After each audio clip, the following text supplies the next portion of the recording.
हिंदुत्व के नाम पर चुनाव जीतने वाली बीजेपी ईद के मौके पर मुसलमानों को सौगात है मोदी किट बांट रही है।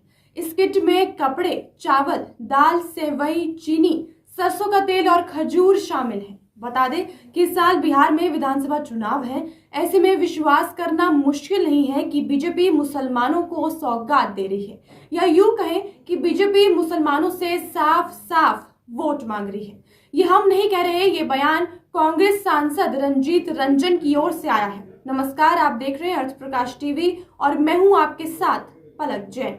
दरअसल बीजेपी ने सौगात है मोदी किट देने का फैसला ऐसे समय में किया है जब वक्फ अमेंडमेंट बिल की वजह से मुस्लिम समुदाय लगातार नाराजगी जता रहा है। कुछ मुस्लिम संगठनों ने नीतीश कुमार के इफ्तार कार्यक्रम का बहिष्कार भी कर दिया था। बता दें कि अक्टूबर 2023 में बिहार की जातिगत जनगणना के आंकड़ों के मुताबिक राज्य में 17.7% मुस्लिम है। ऐसे में कोई भी पार्टी चाहकर भी बिहार में सत्ता के लिए वोट बैंक को नजरअंदाज नहीं कर सकती।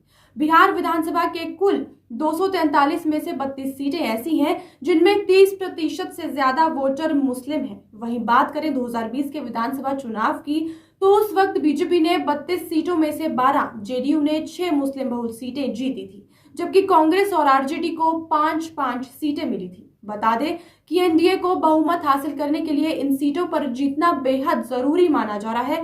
हालांकि सोचने की बात यह है कि बीजेपी हिंदुत्व की राजनीति से चुनाव जीत रही है, तो उसे मुस्लिम का वोट क्यों चाहिए? ऐसा इसलिए क्योंकि बीजेपी को 3 तरह का वोट मिलता है।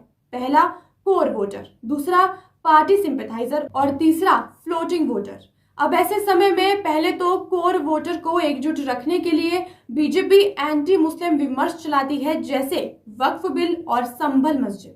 लेकिन वहीं दूसरी ओर सिंपैथाइजर और फ्लोटिंग वोटर के लिए बीजेपी साथ के साथ मुस्लिम आउटरीच प्रोग्राम भी चलाती है, जैसे सौगात है मोदी और स्नेह यात्रा। बीजेपी की इन्हीं स्ट्रैटेजीज के चलते हर चुनाव में मुस्लिम समुदाय बीजेपी को भारी संख्या में वोट डालता है। तो क्या अब इस बार के बिहार विधानसभा चुनाव में भी बीजेपी की स्ट्रैटेजी से मुसलमानों का बड़ा हिस्सा बीजेपी को वोट देगा या नहीं? ये देखने के लिए बने रहिए हमारे साथ।